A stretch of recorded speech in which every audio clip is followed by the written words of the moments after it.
हमसे कई लोग पीछे पड़े हैं, हमको गुरु दीक्षा दे दो महाराज जी, गुरु दीक्षा आप कब देना शुरू करोगे, कब प्रारंभ होगा, कब। हम इसलिए दीक्षा नहीं दे रहे, 2-3 कारण हैं। पहली तो अंदर से भाव ही नहीं आ रहा अभी तो कि हम दीक्षा दें। दूसरी बात, हम दीक्षा देंगे तो फिर बड़े नियम कानून बना देंगे, हमारे भी रहेंगे, हम भी फिर ऐसे ऊधम नहीं मचाएंगे, हम भी फिर भैया भाव में ही रहा करेंगे।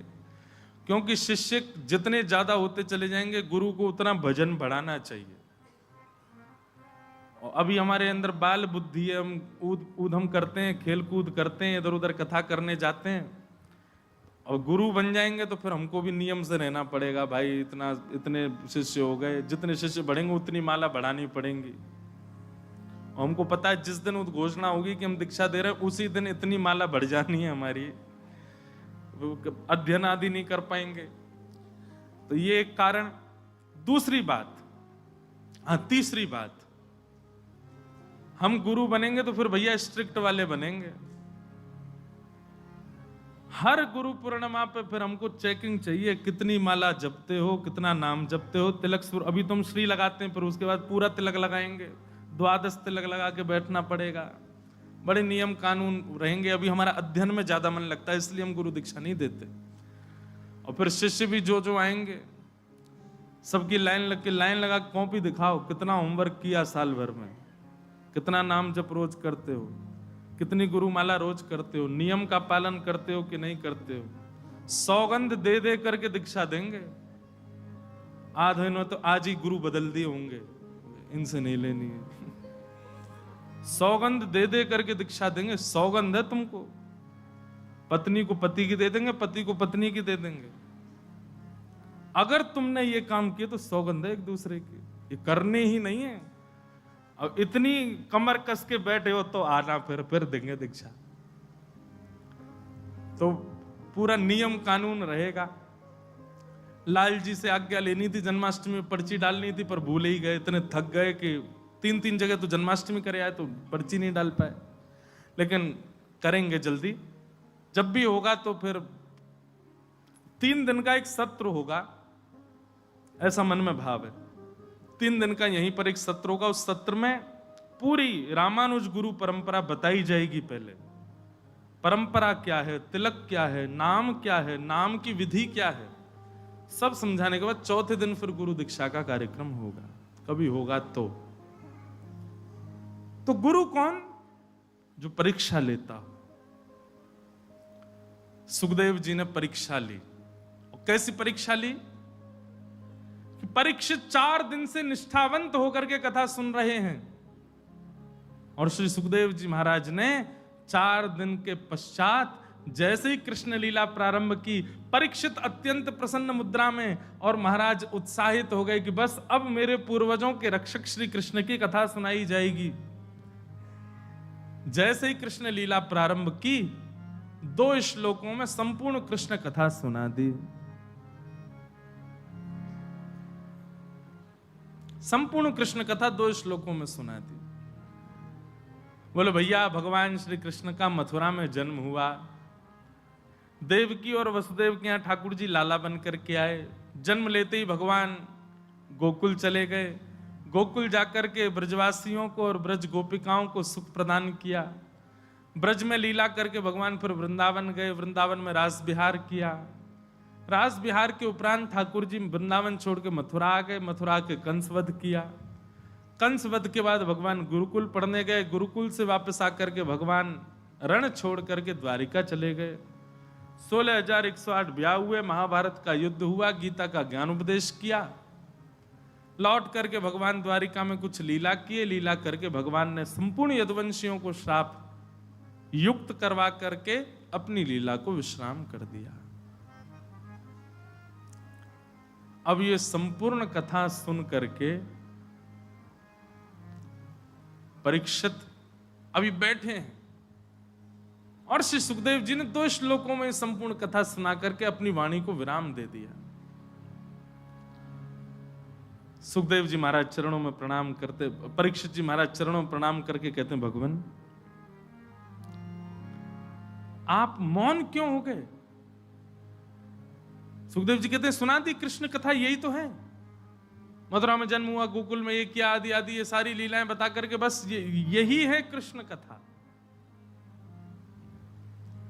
और यहां से अब 10वां स्कंद प्रारंभ होता है।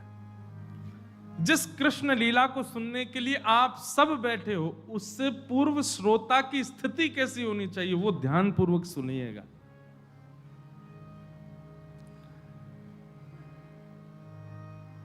कथितो वंश विस्तारो भवता सोम सूर्ययो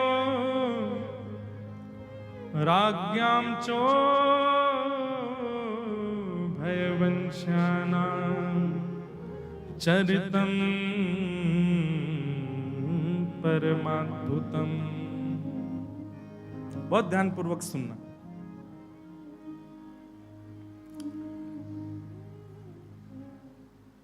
परीक्षित जी कह रहे हैं भगवान भैरवी लोग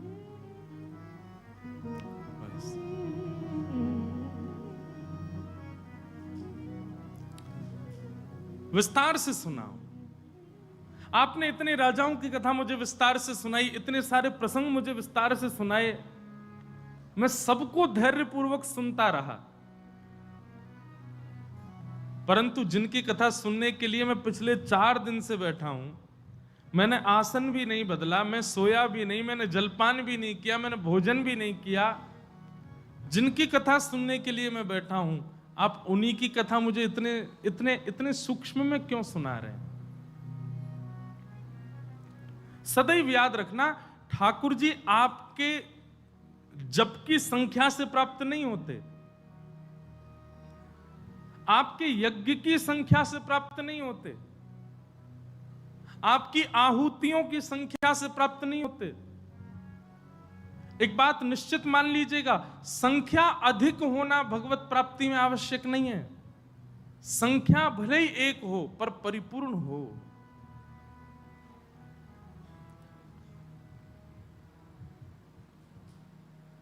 क्वांटिटी नहीं, क्वालिटी ठाकुर जी को वो प्रिय है। हम मात्राओं पर ध्यान रखते हैं कि कितनी ज्यादा कर रहे हैं। लोगों से मैं पूछता हूं, कई बार मिलते हैं, महाराज जी हम 16 माला रोज करते हैं, हम 24 माला रोज करते हैं, हम 108 माला रोज करते हैं, 2 लाख माला रोज करते हैं। कई ऐसे महापुरुष भी हैं। सबको प्रणाम, सबको वंदन। अच्छा है कि आप इतनी मालाएं करते हैं, पर यह संख्या अनिवार्य नहीं है। भले एक माला हो, लेकिन उस एक माला के करने पर आपकी मन, बुद्धि, चित्त, तन सबकी स्थिति अत्यंत उत्कंठा से भरी हुई होनी चाहिए। उत्कंठा मतलब अत्यंत आनंद, अत्यंत उत्कृष्ट उत्कंठा, अत्यंत एक्साइटमेंट के साथ में होनी चाहिए, भली एक माला हो। महीना में इतने सारे सोमवार, बृहस्पतिवार आदि आदि के व्रत नहीं, केवल एकादशी का करो, पर वो व्रत भी खूब उत्कंठा। देखो कुछ बातें सुनिएगा। सबसे पहला नाम जप, दूसरा व्रत, तीसरा कथा श्रवण, और चौथा धाम गमन, किसी भी धाम में जाना। इन 4 क्रियाओं में अगर उत्कंठा नहीं है, एक्साइटमेंट नहीं है, आनंद नहीं है, तो इन 4 को मत कीजिए। व्रत इसलिए नहीं करना है एकादशी का कि भैया हम वैष्णव हैं, हमको करना ही पड़ेगा, वृंदावन में रह रहे हैं, सबकी देखा देखी करनी पड़ेगी, नहीं करेंगे तो अपराध लगेगा। अपराध के भय से व्रत नहीं करना है। आप जैसे अपराध के भय से व्रत करते हो, व्रत टूट जाता है। अपराध के भय से नहीं, अपराध के भय से नाम जप नहीं, केवल माता पिता की इच्छा इसलिए धाम गमन नहीं। इन सब में एक अद्भुत आनंद होना चाहिए, उत्कंठा होनी चाहिए, तभी कीजिए। आपको गौरव होना चाहिए एकादशी व्रत रखने का। अरे प्रतीक्षा होनी चाहिए। एक एकादशी गई, अब अगली एकादशी की प्रतीक्षा है, कब 15 दिन पूर्ण हो, कब एकादशी आवे। गौरव के साथ में, आनंद के साथ में, उत्साह के साथ में एकादशी व्रत करो। उसको नियम मत मानिए। इसीलिए इतनी एकादशी व्रत करते हैं, इतना सब लोग नियम जाप आदि करते हैं, पर फिर भी उनके ऊपर इतना असर नहीं पड़ता। कितने एकादशी वालों को जानता हूं, एक एकादशी नहीं छोड़ते महाराज, और ऐसी करते हैं निर्जला जैसी, लेकिन उनके क्रोध पर कोई असर नहीं, उनके स्वभाव पर कोई असर नहीं, उनके व्यवहार पर कोई असर नहीं, उनकी विचारधारा पर कोई असर नहीं। क्यों? क्योंकि वो केवल एक नियम मान करके उसको करते हैं। आपको गौरव है, आपका आनंद है। तिलक लगाना ये कोई केवल एक फोर्सफुली काम नहीं होना चाहिए, जबरदस्ती वाला नहीं होना चाहिए। आपको गौरव होना चाहिए कि मैं तिलक लगाऊं नित्य। बिना तिलक के बाहर जा ही नहीं सकता मैं। तो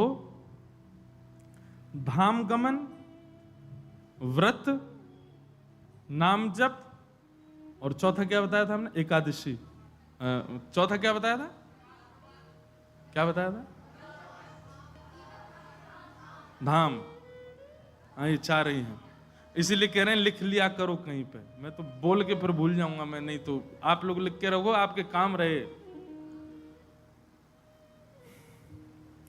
ये गौरव के साथ करने चाहिए। इनमें किसी भी प्रकार का नियमाभास या फिर केवल करना है इसलिए नहीं, उत्साह के साथ करो।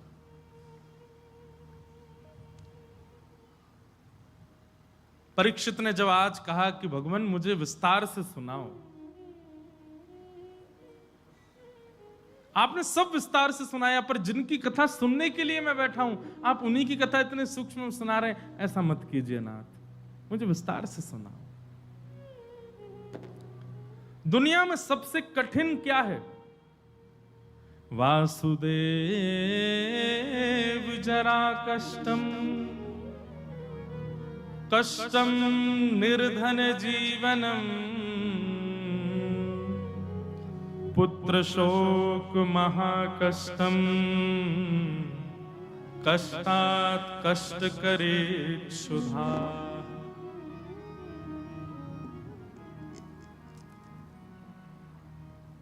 सबसे बड़ा कष्ट क्या है संसार का? बुढ़ापा, वृद्धावस्था सबसे बड़ा कष्ट है। पर वृद्धावस्था से भी बड़ा कष्ट क्या है? निर्धन जीवनम। एक तो वृद्धावस्था, और वृद्धावस्था में भी निर्धन हो जाना, धन का समीप ना होना। वृद्धावस्था सबसे बड़ा कष्ट है, उससे भी बड़ा कष्ट वृद्धावस्था में निर्धन हो जाना, और उससे भी बड़ा कष्ट क्या है? पुत्र शोक महाकष्टम। एक तो वृद्धावस्था, ऊपर से निर्धनता, और तीसरा युवा पुत्र का नेत्रों के समीप, नेत्रों के सामने मृत्यु हो जाना, सबसे बड़ा कष्ट है। इसको महाकष्ट बताया गया। माता पिता बैठे हैं और माता पिता, वृद्ध माता पिता के सामने युवा बालक चला जाए, इससे बड़ा कष्ट नहीं है संसार में। लेकिन पुत्र शोक महाकष्टम, कष्टात् कष्ट करित क्षुधा। दुनिया में सबसे बड़ा कष्ट, पुत्र शोक से भी बड़ा कष्ट यदि कुछ है तो वो क्या है? भूख लगना और भोजन का ना मिलना, सबसे बड़ा कष्ट है। भोजन का ना मिलना, भूखा रहना, अति व्याकुल होकर के अन्न की उपासना कर रहे हैं फिर भी अन्न ना मिले, सबसे बड़ा कष्ट है। पर श्री सुखदेव जी महाराज कहते हैं कि राजन, कुछ खा लो, कुछ पी लो, और वहां पर भी परीक्षित जी महाराज कहते हैं भगवान मुझे भूख नहीं लगती, मुझे प्यास नहीं लगती, मुझे केवल आपकी रस कथा श्रवण करनी है, मुझे केवल आपके भाव श्रवण करने हैं। अब ये कथा ही, ये भाव ही मेरी भूख पेट को, मेरे पेट को ऊर्जा प्रदान करेंगे, मुझे भूख प्रदान करेंगे, मेरी भूख को निवृत्त करेंगे। अब सामान्य अन्न की उपासना, अन्न की इच्छा नहीं है मुझे। आप कृपा करके केवल कथा रसामृत पिलाओ। ऐसी स्थिति जब हो जाए तब कृष्ण कथा प्रारंभ होती है श्रीमद् भागवत में। हमारी स्थिति नहीं है ऐसी। हमें तो क्षणिक भाव भी, संसार का कोई भी क्षणिक भाव भी आकर्षित कर लेता। एक इंपॉर्टेंट कॉल आ जाए, वैसे तो आएगा नहीं, हॉल में यहां नेटवर्क ही नहीं आते किसी के। एक क्षणिक फोन आ जाए कि भाई ये काम है जरूरी, आप तुरंत जाओगे। कथा त्याग करने में, भगवत लीला श्रवण करने के त्याग में किंचित भी भाव नहीं रखेंगे, हम तुरंत चले जाएंगे। पर परीक्षित जी की स्थिति ऐसी नहीं है। परीक्षित जी तो कह रहे हैं, कथितो वंश विस्तारो भवता सोम सूर्ययो राज्ञां चो भयवंश्याना चरितम परमाद्भुतम। आप कृपा करके मुझे विस्तार से सुनाओ। मुझे नहीं लगती भूख, मुझे नहीं लगती प्यास। केवल भूख प्यास से विप्राय नहीं, संसार की हर वो वस्तु जिसके प्रति आप कथा भी छोड़ सकते हो आकृष्ट होकर के, वह भी सामने आ जाए तो उसका भी त्याग कर दिया जाए कथा के लिए, तब कृष्ण लीला में प्रवेश होता है।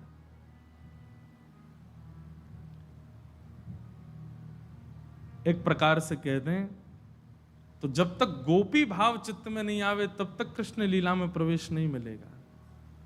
गोपियां कैसी हैं?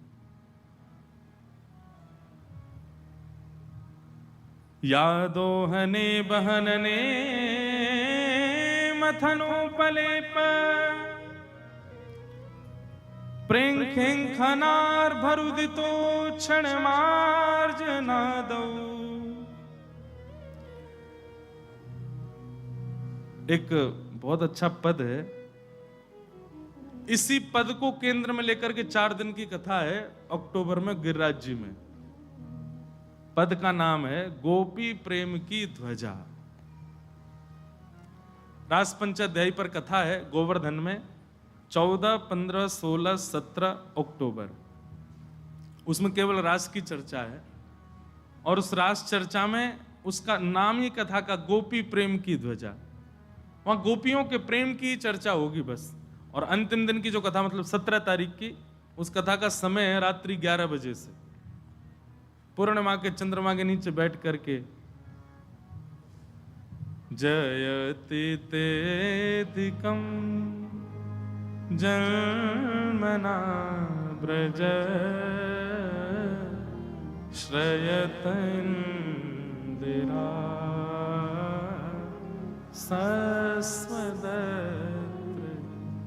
भैया एक बात बिल्कुल स्पष्ट सुन लो, ये कोई केवल कहने वाली बात नहीं है, केवल प्रचलित बात नहीं है, आपको आकर्षित करने वाली बात नहीं है। वृंदावन रस लीला में प्रवेश तब तक नहीं मिलेगा जब तक गोपी भाव चित्त में ना हो। भोजन का त्याग कर देना, जल का त्याग कर देना, ये परीक्षित को एक प्रकार से गोपी भाव में उन्मुक्त कर रहा। परीक्षित कह रहे हैं मुझे भूख नहीं लगती, कथा ही मेरा भोजन है। मुझे प्यास नहीं लगती, कथा सुनकर के मेरी प्यास पूरी हो रही है। सुखदेव जी, परीक्षित तो ये तक कह देते मुझे निद्रा भी नहीं है। आप जब कथा सुनाते हैं तो मुझे ऐसा लगता है कि इससे बड़ा विश्राम मेरे लिए कोई नहीं है। क्षमा करना, कथा सुनकर के थकान लगती हो, कथा सुनकर के भूख लग जाती हो, और सबसे बड़ी बात कथा में नींद आ जाती हो, तो समझ जाओ भी गोपी भाव चित्त में ही नहीं, दूर रहो। कृष्ण लीला से तो बहुत ही दूर रहो।